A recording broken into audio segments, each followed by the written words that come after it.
Good morning everybody, welcome to my channel Bibbidi Bobbidi Books. My name is Ellie and today I thought I would start a reading vlog because today is Friday. I'm actually on my lunch break at work. I'm working from home today and this weekend I'm actually travelling down to Hampshire to see my family and we're going to go and see some fireworks because it's bonfire night tomorrow night. So I just thought it'd be a really nice time to film, so hopefully I get some nice sort of footage for you.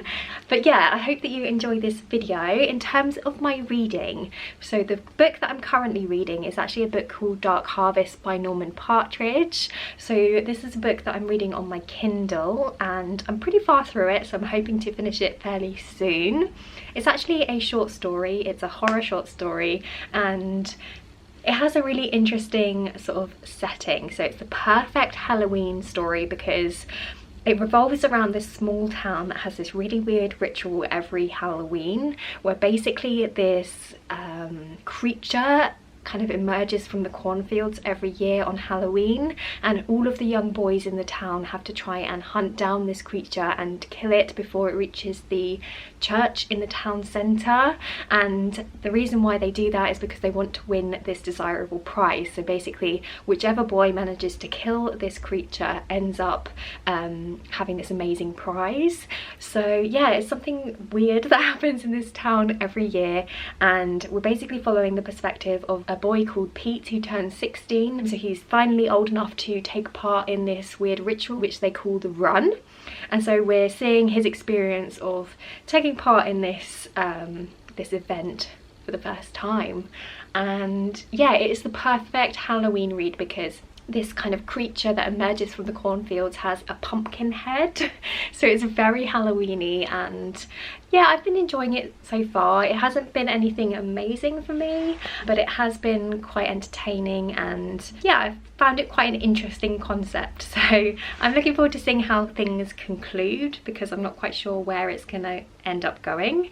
But yeah, I've been enjoying that one for the most part. And in terms of other books, so I'm planning on taking my buddy read for this month with me when I go down to see my family. So this month, myself, Kirsten and Steph from Reading Nymph and Skin with Steph, we're all going to be reading Small Favours by Erin A. Craig. Now, I actually know nothing about this book. I was just really keen to read another book by this author because this author also wrote House of Salt and Sorrows, which I really enjoyed. And yeah, so when the girls said that they wanted to read this one, I was just like, yeah, sure, let's give it a go. And I've deliberately not read the synopsis because I want to go into this one blind. So honestly, your guess is as good as mine. I genuinely have no idea what this is about, but it says on the front it's unique, enchanting and haunting, which sounds very intriguing. All I know is that it's structured by different seasons. So I think the first season or the first section of the book is summer, and then it goes to autumn, winter, and then spring, I think. So I'm intrigued to see how that works. We're going to try and read a season each week. So yeah, I'm just super excited to have another buddy read with those girls because it was so much fun when we did our last buddy read together. So yeah, I'm excited to give this one a try.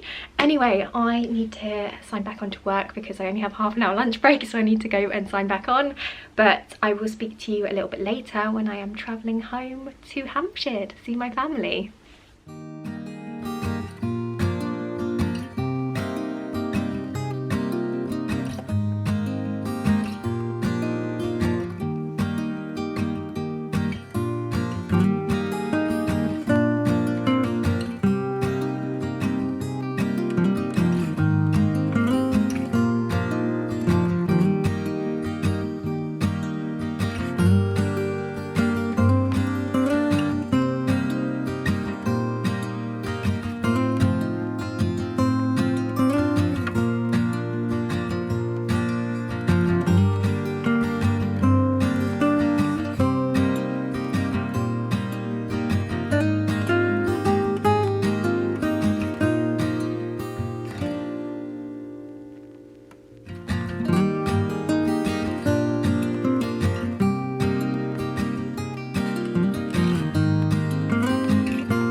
Hi everyone.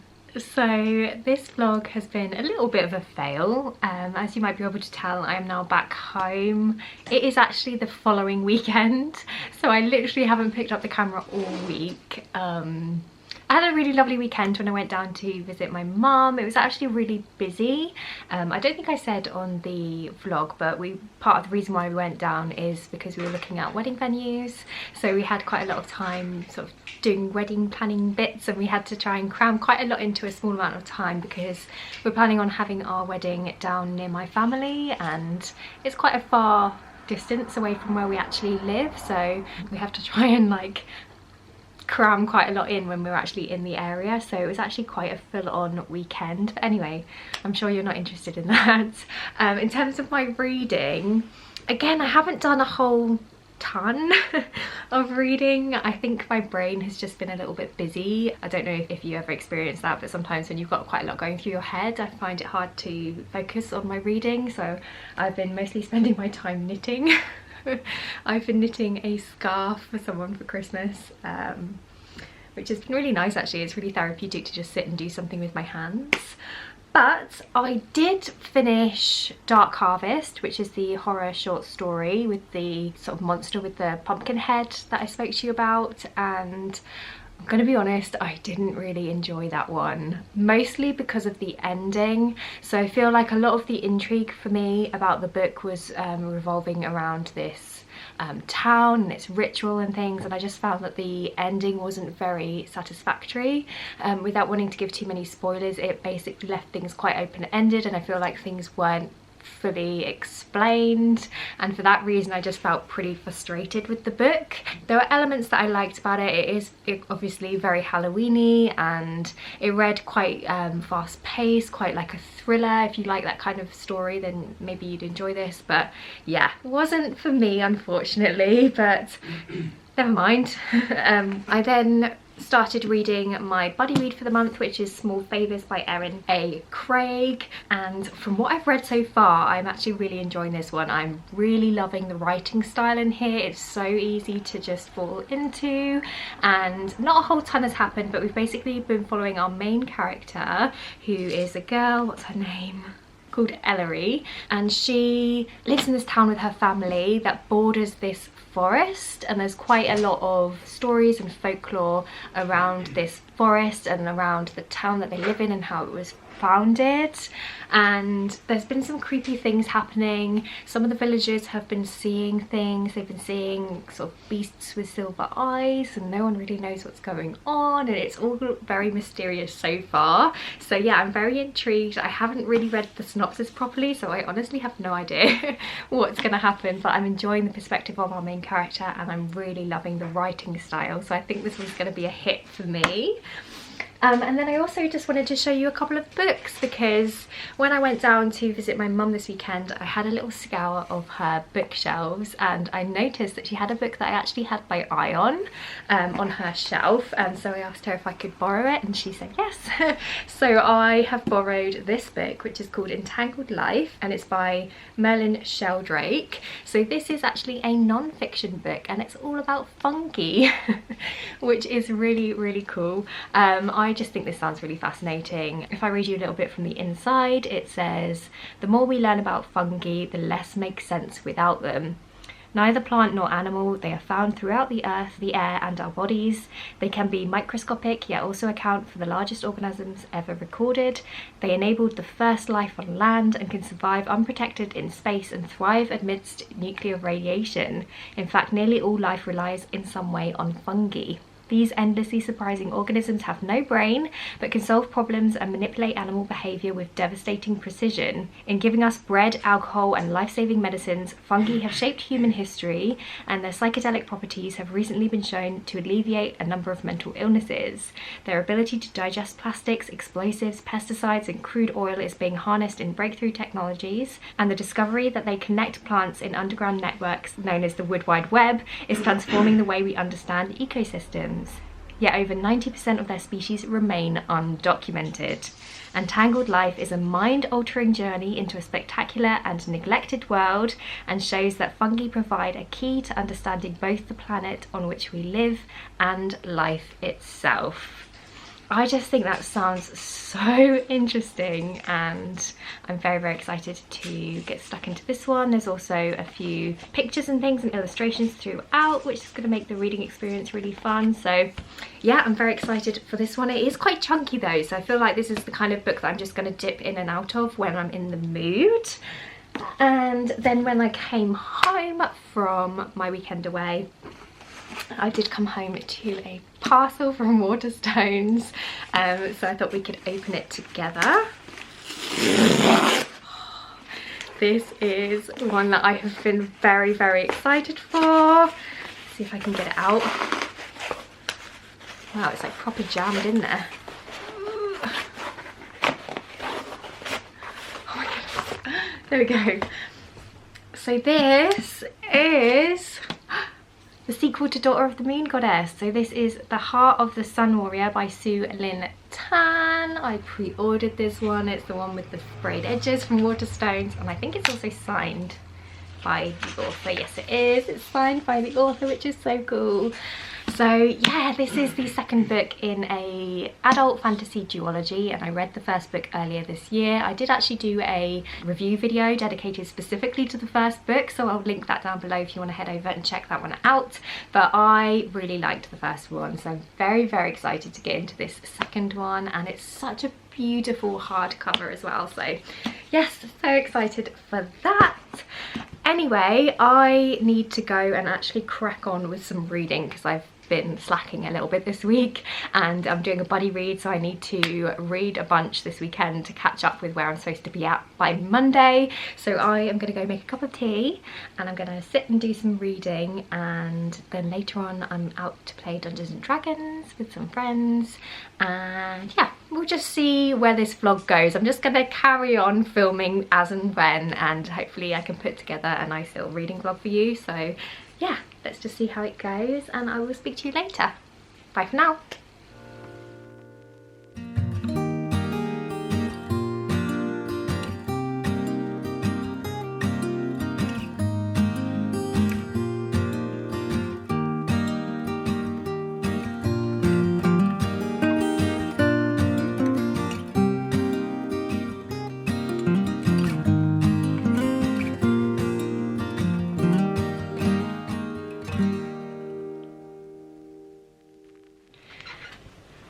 Hi everyone, so it is Wednesday. I haven't picked up the camera for quite a few days. I'm really sorry about that. I've just been really busy, but I thought I'd better pop the camera on and give you a bit of a reading update because I've read quite a bit, I think, since I last spoke to you. So I just wanted to check in. So yeah, in terms of my reading, I have read quite a bit of Small Favours. I'm now up to page 223, so I'm near the halfway mark. I've read the first 2 sections of this book, and this book has really taken me by surprise. I'm enjoying it a lot more than I thought I would. I guess I had no real expectations going into this book because I didn't actually have a clue what it was about, and I also feel like the cover of this one is very deceiving because it's got like flowers and things on there. It doesn't look particularly like intense, but let me tell you, that last section that I just read, which is Autumn, was really dark and it was really scary as well. So I'm pleasantly surprised, and it's going in directions that I just wasn't expecting, and I'm really enjoying it. It's gripping, it's keeping me on my toes, it's keeping me guessing, like I don't really know what's going on, and I love it. And yeah, I'm just having such a great time with this one.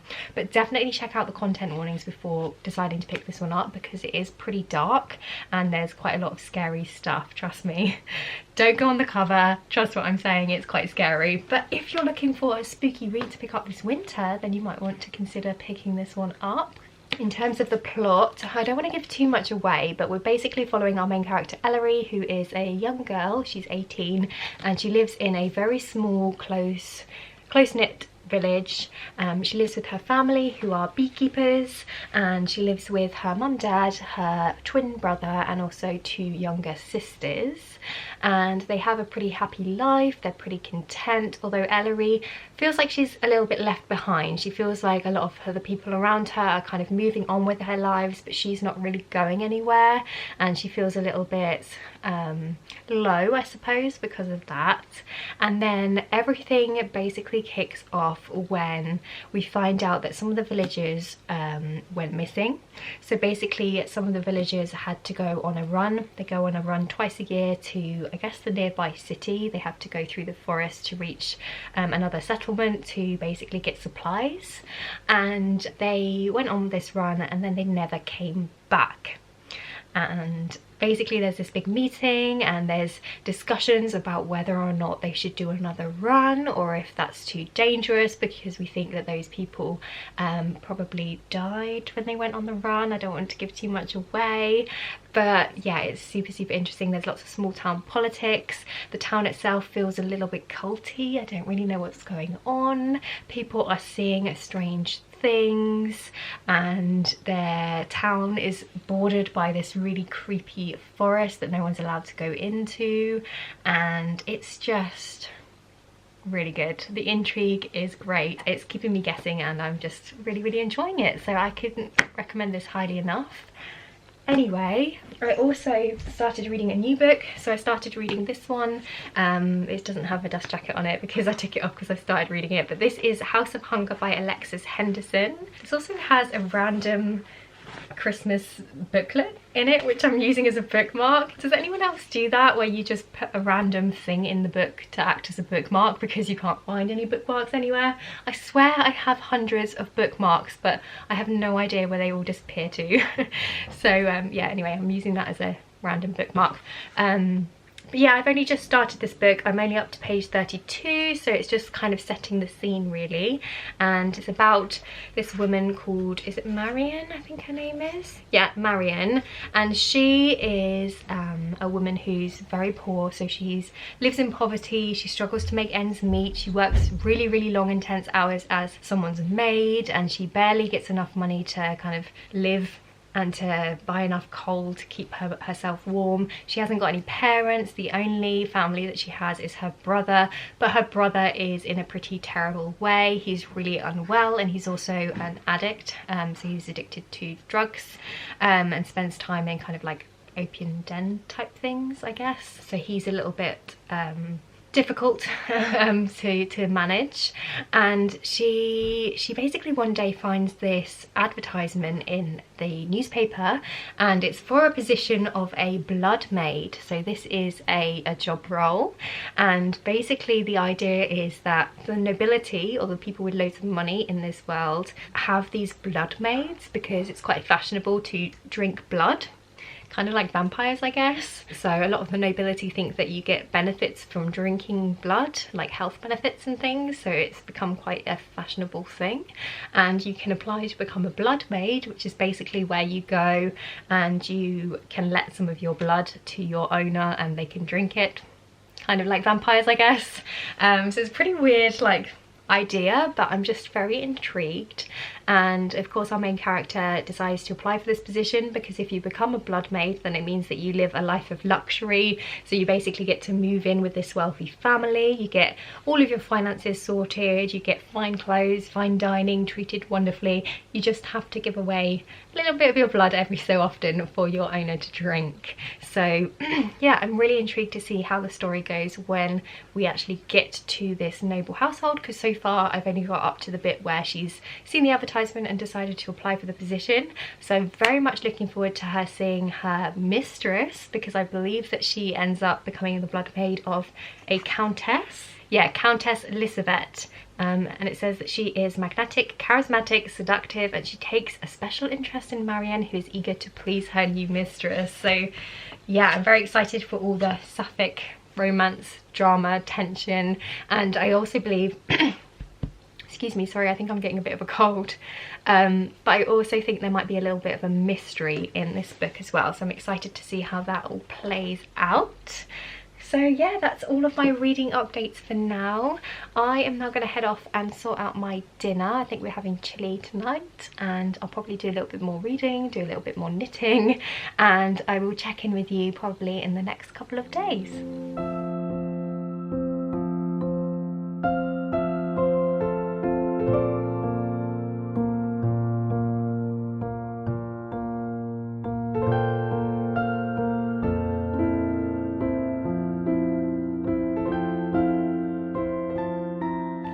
Hi Hi everyone, so it's the weekend and I thought that I'd better pop on here and give you a bit of a reading update because I haven't spoken to you in a little while. We've had quite a stressful morning because our boiler has finally decided to completely pack in. We've had a lot of issues with our boiler, like we're in a really old house, we've got a really old boiler and it keeps breaking. We've had loads of issues with it and it's finally decided to actually fully pack in. Like there's literally nothing on the display screen. We've turned it off and on at the mains and that literally does nothing, and so we're currently stuck without heating or hot water, so it's absolutely freezing in here. So I'm just snuggling up on the sofa with a blanket and a hot water bottle, just trying to stay warm. But long story short, we've had quite a stressful morning trying to sort all of that out, and hopefully someone's going to come out in the next couple of days to have a look at it. So yeah, that's been stressful. But anyway, you're not interested in our boiler. I don't know why I'm telling you this. I just wanted to pop on here and give you an update about reading. I haven't done a whole ton of reading this week. I haven't had one of those weeks where I can focus on books, if that makes sense. I've just had a lot going on. But I have been slowly making my way through House of Hunger, and I'm now on page 134. So I'm nearly halfway through this one. So I've made quite a bit of progress. And yeah, I'm actually buddy reading this one with Steph from the channel Skim with Steph, because I knew that she had this book on her TBR for this month. So I messaged her and said, oh, do you want to read it together? So that's really fun, and we've been sort of messaging and chatting about the book, which has been really lovely. I'll link her channel down below if you want to go check her out. But yeah, I think we're both pretty undecided on how we feel about this one. I know for me personally, I'm not vibing with it as much as I was hoping to. I really thought that I was going to love this book based on the premise, but it's just something's not quite there for me. And I don't know if that's because I'm really enjoying Small Favours, which I'm reading at the same time, and just compared to that one, I just feel like it doesn't stand up to it, and the writing just feels really quite plain, and it's just not as evocative as the writing in Small Favours. And so for that reason, I think I might not be enjoying it as much. But also I think because I recently read a book called A Dowry of Blood, I forget the author of that one, but I'll put a picture up on the screen for you, and I really enjoyed that book, and I feel like compared to that one, this one just doesn't hold up. The writing is nowhere near as beautiful, and the story just hasn't got me as gripped. And yeah, so I'm not 100% on this one. I'm kind of waiting for things to kick off. There's been quite a lot of sort of world building and things, and we haven't really got to the mystery element of this book yet, so I'm hoping once we get to that mystery part, I'll be a bit more intrigued and a bit more hooked and want to read it more than I do at the moment, if that makes sense. Yeah, anyway, I feel like I'm waffling on now, so I'm going to wrap this little segment up now. Before I head off though, I just wanted to show you a book that I recently purchased, because I went into town the other day and I did treat myself to a book, because of course I did. And the one that I chose was Censor by Junji Ito. So this is actually a manga, and I haven't read any mangas. I'm very new to this style of writing, and yeah, I'm just very intrigued. I've heard a lot of people saying that Junji Ito is amazing at horror manga, and I've really been in the mood for horror recently, so I just really wanted to give it a try. And I was also really drawn in by this stunning cover, and also the premise of this one, because I don't know if you can see on the cover here, but there's lots of like gold strands, and apparently this book is kind of like a sci-fi horror, and it's about these strands that come down from space.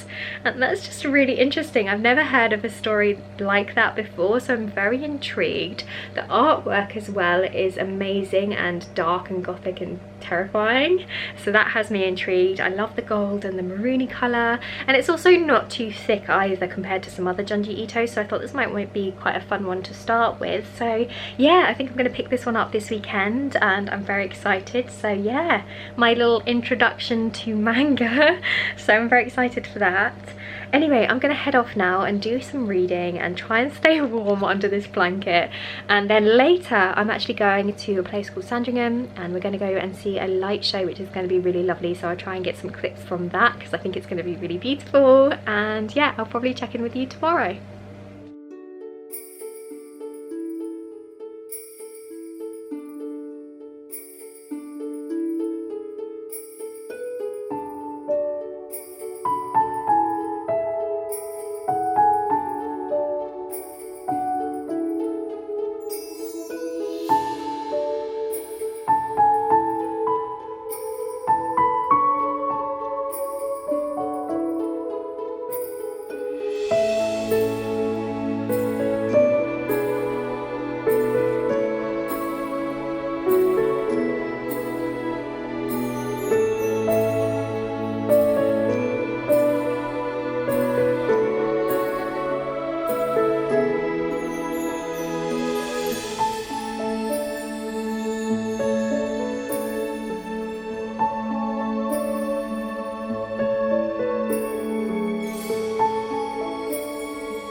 Hi everyone, so it's a couple of days later and I thought I'd better pop the camera on and give you a bit of a reading update and round out this video because I've got a feeling this is going to be a really long one, so thank you so much for watching. But before I head off, I just wanted to give you a update. So I did actually start and finish Censor by Junji Ito yesterday, and this was honestly one of the strangest things that I've ever read.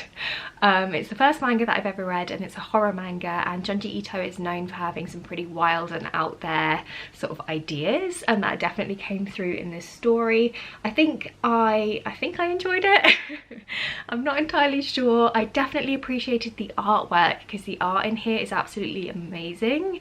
It's so creative and just really great, so I just loved the visual side of this book. In terms of the story, I wasn't that fussed on the story. I didn't think it was anything particularly amazing, although some of it might have gone a little bit over my head at times. But yeah, I'm intrigued to try some more of Junji Ito's work and see if there's other stories that I prefer, because I do really like this style, and I also like the artwork and I like some of his wacky concepts. So yeah, I'm very intrigued to try some more of his work. So if you have any recommendations, please do leave them in the comments down below for me. So yeah, I finished that one. Okay, and in terms of House of Hunger, I am about 200 pages into this one, I think. So I've only got about 90 pages left because this is quite a short story. I still don't have the dust jacket on this one, sorry, I'll put a picture up for you. I am still a little bit undecided about House of Hunger. There are some things that I'm intrigued by. I'm intrigued about what the situation is with this countess, and there's a little bit of mystery that I'm intrigued by, but overall I haven't been totally obsessed with this book, if I'm being honest. It has been a little bit of a disappointment because I was expecting to really love it, and I just haven't really. As I said before, I don't know if that's because I'm reading other books that I'm enjoying more than this one, and whether if I picked this up at a different time maybe I would have enjoyed it more. But there's just something about the main character that I'm not gelling with. She makes a lot of really silly decisions, and it makes it really hard to get behind her as a character when she's just constantly making really poor choices. And I also just don't really understand her obsession with the Countess, because the Countess is just a really nasty person, so I just don't see what the attraction is there. And there's definitely one of those tropes where there's this like instant connection between the two of them, and I don't typically love that in sort of romance plot lines. And so yeah, I'm just not really vibing with those two characters together, and I don't really get their deal. And there's also quite a lot of sort of like cattiness and drama between the different bloodmaids. So Marion is very much in competition with some of the other bloodmaids there. They're all trying to be the Countess's favourite bloodmaid, and I'm just not bothered by all that drama, to be honest with you. So yeah, I haven't been super loving that one, which is such a shame. But there we go, we'll see how it ends, and if it has a really big bang ending and has like loads of twists and surprises, then maybe I'll change my mind. Small favours, I am currently in winter. I'm stopped halfway through a chapter because I had to leave off before I finished, which always frustrates me. But I'm up to page 244, so I don't have too much more of this one left, and I am continuing to really love this one. I'll be surprised if this doesn't make it onto my favourites list, which is amazing considering I hadn't even heard of this book before. I hadn't had any idea what it was about, and I've just been having such a great time. I'm adoring the writing, I'm adoring the setting. I really enjoy our main character and her progression through this story. I love how dark it is, because it really is dark. There's quite a lot of scary scenes, and I'm just really enjoying it. I don't want to say too much about this one because I have really enjoyed going into this one not knowing much, so I don't want to spoil it for anybody else. But if you like spooky stories, if you like intrigue, if you like mystery, any of those things, and you like also a whimsical writing style and those sort of like fantastical elements, then I think that you would really enjoy this one. I have been having a great time. So yeah, I'm thoroughly enjoying that one still. And then just before I head off, I just wanted to share some book mail with you. So this is actually a book that I pre-ordered. I'm gonna open it up. That's if it is what I think it is. Hang on, let me just try and bust this open. Here we go. So this is Fear the Flames by Olivia Rose Darling. So this is a self-published fantasy book, a fantasy romance book, and it's the author's debut novel, and she is a fellow booktuber. She's big on Instagram. I follow her over there, and I just really love to support you know, indie authors, and especially considering this is a debut novel and she seems like a really lovely person, so I really wanted to pre-order this just to support her, really, but also because I saw Jodie from the channel Vanilla Moon absolutely ranting and raving about this book. She really enjoyed it, and I just thought it might be fun to have just like a light fantasy romance to read during the festive season, so maybe through December. I thought it might be quite fun to pick this one up, and yeah, I'm just very intrigued by it. So I honestly don't know too much about this one. It's quite chunky actually, so I think it's gonna take me quite a while to get through this one, but I'll read you a quick bit off the back. Princess, prisoner, runaway, queen. Elwyn Atara, Princess of Imarath, came into the world like a firestorm made flesh. A princess with a link to 5 dragons, should have been a blessing to her kingdom, but her blessing became her curse. The little girl in shackles became a knife-wielding woman with a thirst for retaliation. Yeah, it's quite a long synopsis, so I'm just gonna stop there, but I'm intrigued by the fact that there are dragons, and yeah, we'll see. I think it's going to be a fun one. So yeah, that's my little book mail. Anyway, I am going to head off because we're about to have a plumber arrive any minute now, and I'm a little bit on edge because I don't want to be filming when they arrive. So I am going to end this video here, but thank you so much for watching. I really hope you enjoyed all the clips from the light show yesterday. We had such an amazing time. If you're near Sandringham, you definitely need to go and check out Luminate because it was so good. And yeah, I hope you're well. Drop me a comment to let me know that you're here. If you don't know what to write and you just want to let me know that you're there, you could always leave me a little emoji. Maybe leave me a dragon emoji. Is there a dragon emoji? I think there is. Or some kind of animal emoji. Anyway, don't forget to like this video if you liked it, and subscribe if you want to see more from me. And yeah, I guess I'll see you next time with another video. Bye!